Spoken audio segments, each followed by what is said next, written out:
একদিকে আকাশ ছোঁয়া টিকিটের দাম, এর মাঝেই সমাধানের পথ অধরা। কিভাবে দেশে ফিরবেন, সীমান্তে আটকে রয়েছেন প্রচুর মানুষ, উৎকণ্ঠা জারি রয়েছে। আমাদের প্রতিনিধি এলিনা তাদের সঙ্গে কথা বলেছিলেন, দেখুন তাদের পাঠানো সেই প্রতিবেদন। অনেকে রয়েছেন যারা কলকাতায় থাকেন, কিন্তু তাদের পরিবারের অনেক সদস্য আত্মীয় স্বজনরা তারা থাকেন বাংলাদেশে। সেক্ষেত্রে কলকাতার মানুষজন বাংলাদেশের সঙ্গে এই মুহূর্তে যোগাযোগ করতে পারছেন না, কারণ সেখানে ইন্টারনেট পরিষেবা কিন্তু এখনো পর্যন্ত ব্যাহত। যোগাযোগ না করতে পারার কারণে টেনশনে ভুগছেন অনেকে। এমন অনেকেই আমার সঙ্গে রয়েছেন, তবে তার মধ্যে একজন আমার সাথে এই মুহূর্তে যোগাযোগ করেছেন, তার আত্মীয়রাও কিন্তু বাংলাদেশে থাকেন। দিদি, আপনি কিছুক্ষণ আগে বলছিলেন আপনার বাবার দিক থেকে কোনো আত্মীয় বাংলাদেশে থাকে, কারা থাকে বাংলাদেশে? বাংলাদেশে আমার পিসি, কাকা, জ্যাঠা সবাই থাকে। বাবার তরফের সব আত্মীয়রাই বাংলাদেশে থাকে। বাংলাদেশেই থাকে তারা। তো তাদের সঙ্গে কি এই মুহূর্তে যোগাযোগ করতে পেরেছেন? কি অবস্থা সেখানে? না, কোনো যোগাযোগ করতে পারছে না। 18 তারিখ লাস্ট যোগাযোগ, মানে 17 তারিখ লাস্ট যোগাযোগ করা হয়েছে। 18 তারিখ থেকে কোনো যোগাযোগ করতে পারছে না। ফোন করছেন আমরা দেখতে পাচ্ছি। আমি একটু রিংটা শোনাই, স্পিকারে যদি দেওয়া যায় ফোনটা।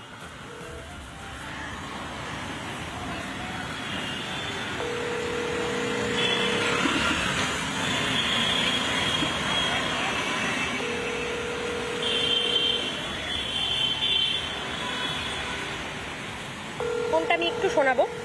আমি একটু ফোনটা শোনাচ্ছি। এখনো পর্যন্ত কিন্তু রিং হয়ে যাচ্ছে, কিন্তু কোনো রকম রেসপন্স কিন্তু নেই। নিলয় বলে বাংলাদেশ লেখা একজনকে তিনি ফোন করছেন, কারণ তার আত্মীয় ইনি, তার সঙ্গে যোগাযোগ করার চেষ্টা করছেন, কিন্তু কোনোভাবেই পরিষেবা কিন্তু পাওয়া যাচ্ছে না। বারবার ফোন করা সত্ত্বেও কোনো রকম উত্তর কিন্তু মিলছে না। স্বাভাবিকভাবেই চিন্তায় পড়েছেন মানুষজন, তারা চিন্তা করছেন। দিদি, আপনি অনেকবার ফোন করলেন, ফোন তো ঢুকছে না। কোথাও গিয়ে কি টেনশন হচ্ছে, দুশ্চিন্তা হচ্ছে? টেনশন তো হচ্ছেই। ওখানে কিরকম আছে, কোনো যোগাযোগ করতে পারছি না। লাস্ট কি কথা হয়েছিল? লাস্ট তো কথা হয়েছিল যে দাদা এসেছিল ব্যাঙ্গালোরে ট্রিটমেন্ট করতে, ও ঠিকঠাক পৌঁছেছে নাকি, এইটাই লাস্ট কথা হয়েছে। ঠিকঠাক উনি পৌঁছেছিলেন? হ্যাঁ, পৌঁছে গেছিলেন। তারপরেই এটা তারপর থেকে আর যোগাযোগ যাচ্ছে না।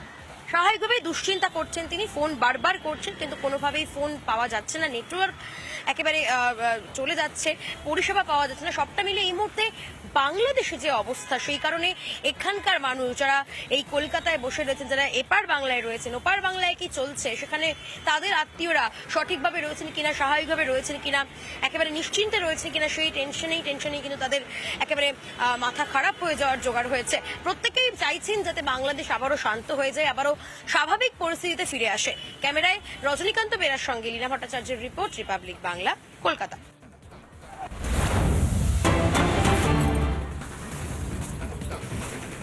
ছাত্র আন্দোলনে চলছে গোটা বাংলাদেশ। ভারতে এসে আটকে পড়েছেন অনেক মানুষ, চিকিৎসার জন্য অনেকে এসেছেন এদেশে। পরিস্থিতি স্বাভাবিক না হলে ফিরতে পারছেন না।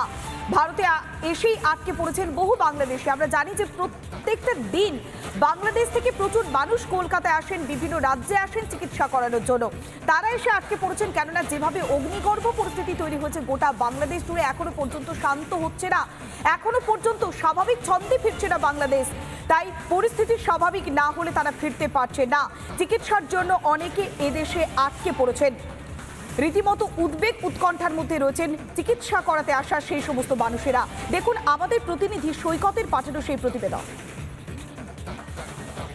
অশান্ত বাংলাদেশ সংরক্ষণ নিয়ে যদিও সেদেশের সুপ্রিম কোর্ট রায় দিয়েছে সংরক্ষণের সংখ্যা কম, সংরক্ষণের পরিমাণ কম, মেধার ভিত্তিতে নিয়োগ সমস্ত কিছু হবে, তবুও বাংলাদেশের অশান্তি থামার কোনো লক্ষণ নেই।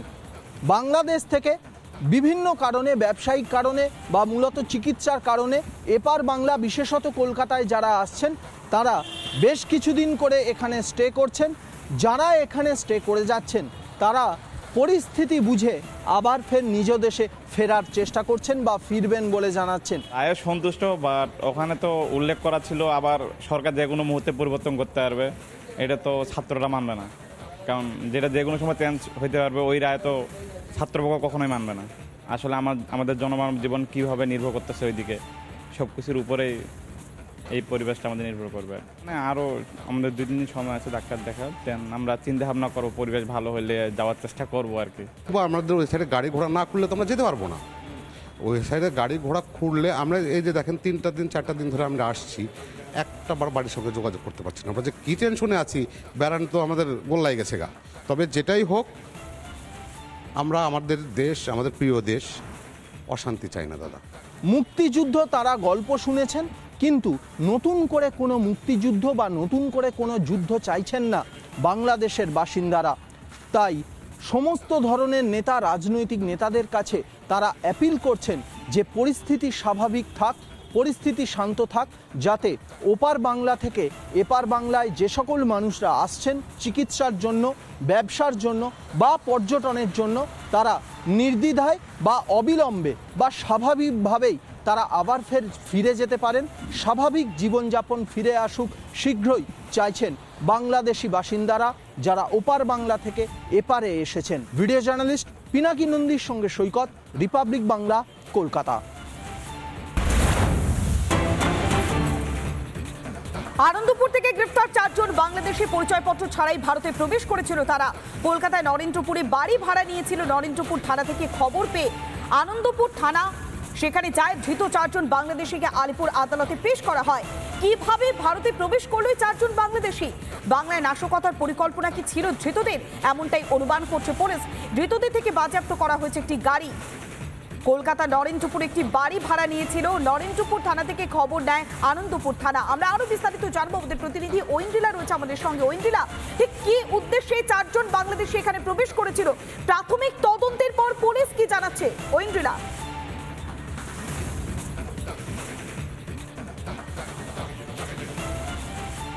দেখো পৌলমী, গতকাল ঠিক যখন ধর্মতলা চত্বর ব্যস্ত রয়েছে দুপুর 2টোর সময় আনন্দপুর থানা এলাকা থেকে কিন্তু গ্রেফতার করা হয় 4 জন বাংলাদেশি অনুপ্রবেশকারীকে।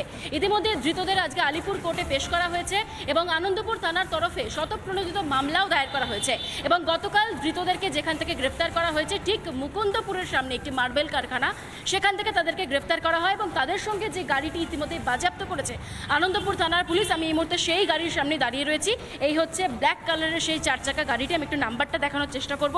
আমার ভিডিও জার্নালিস্ট রাজশেখরকে বলবো নাম্বারটা দেখাও।